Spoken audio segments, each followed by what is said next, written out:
व्याख्या जर आपल्याला हे करायची असेल तर ते दादाचं कर्तृत्व, दादाचा बाणा, दादाची कार्यशैली या गोष्टीकडे जर बघितलं तर खऱ्या अर्थाने आपल्याला दादा शब्द काय याची जाणीव होती. मी माझ्या सामाजिक जीवनात ज्यावेळेस सुरुवात केली तर माझा एकमेव नेता अजितदादा.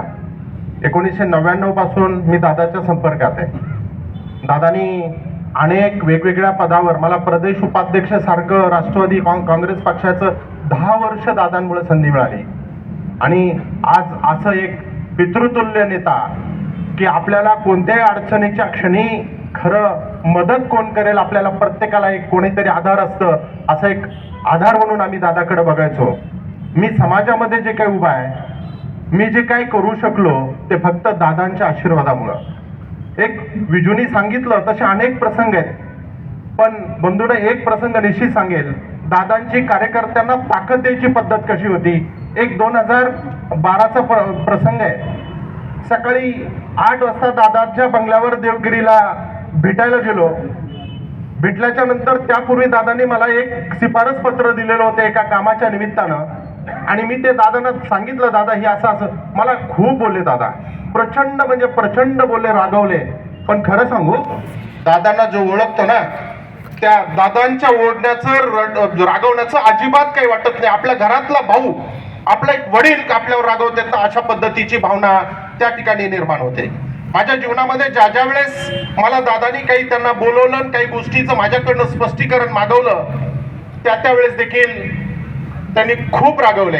आता रिसेंटच्या प्रसंग, मी दादाचं माझं शेवटचं बोलणं हे 20 जानेवारीचं आहे. आत्ताच्या ज्या पंचायत समिती जिल्हा परिषदेचे इलेक्शन आहेत, या एक अमित जाधव नावाचं इथं आहे. अमितला देखील मी त्या दिवशी जे काही कार्यक्रमाच्या निमित्तानं त्याला दाखवलं होतं. म्हणजे एक रिसेंट ज्याची आपली एक जगण्याची उमेद आहे, आपल्या कर्तृत्वाची उमेद आहे, आपल्या कर्तृत्वाला ज्याचा आधार आहे, असं एक नेतृत्व असा ज्यावेळेस आधार आपल्यातून जातो ना, ते दुःख वेगळं आहे.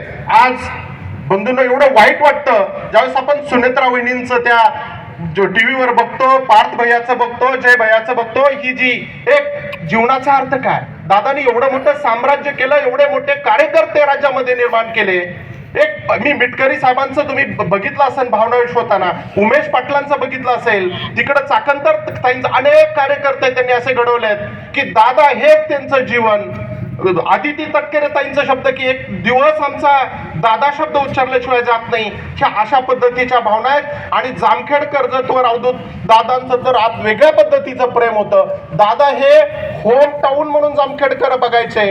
आणि अशा पद्धतीने आपला एक मोठा आधार या ठिकाणी गेलेला आहे. आपल्याला एक विकनेस, एक लुळेपणा आपल्याला म्हणतो त्या पद्धतीचा आलेला आहे. आपल्या निमोणकर नगरसेवकांनी सांगितलं आता की ज्या काही विकास जामखेडमध्ये विकास घडतोय याला अजितदादांचं त्या ठिकाणी दादांमुळे महेश निश्चित खरं आहे. वस्तुस्थिती ज्यावेळेस तिथं अर्थ खात्यासारखं एवढं महत्वाचं खातं दादांकडे आहे आणि जामखेड भले ते शिंदे सरांचं काम असू किंवा रोहितदादांचं काम असू किंवा अन्य कोणाचं असू, पण जामखेड म्हणून त्या ठिकाणी दादांनी भूमिका बघितली. त्यांनी कधी असा भूमिका ठेवलं नाही की शिंदे सर मागत असतील किंवा रोहितदादा, ह्या दोघांनाही बाजूला ठेवून जामखेड माझे, कर्जत माझे, ही भूमिका त्यांनी त्या ठेवली. आणि एक 12चा प्रसंग आहे. मी सकाळी जे काम सांगितलं होतं त्या दिवशी कॅबिनेटची बैठक होती. रागवले मी, मला वाटलं दादा आता ते त्या कामाच्या बाबतीत काय होईल. त्यांनी PA देशमुखकडे पत्र दिलं, मुरुमकर साहेब.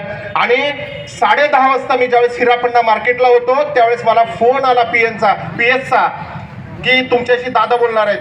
मला दादानी काय सांगितलं, भास्कर तू सकाळी जे मला पत्र दिलंय ते मंत्र्यांना, मी माझ्या शेजारी बसलेत, 1 मिनिट त्यांच्याशी बोल. आणि मी त्यांना ते माझं काम त्या विषयात केलं. 3 वाजता मंत्रालयामध्ये सेक्रेटरी साहेबांची मीटिंग लावली. 2012चा प्रसंग आहे. आणि मी तिथं पोहोचेस तर सेक्रेटरी संबंधित अधिकारी होते आणि त्या कामाचा निपटारा केला. अशा पद्धतीने आपलं त्यांना एखाद्याने कोणी निवेदन दिलं तर ते निवेदन ते स्वतःचं काम समजून निपटारा करणारा नेता मी तरी आतापर्यंत बघितला नाही. माझ्या जीवनामध्ये मी अजितदादाशिवाय कोणालाही कधी नेतृत्व मानलं नाही. असं नेतृत्व केल्यामुळे प्रचंड असं दुःख आहे.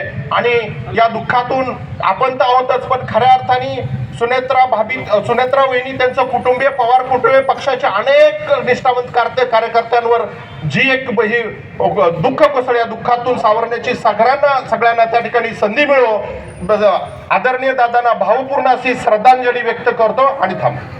नंतर भगवान दादा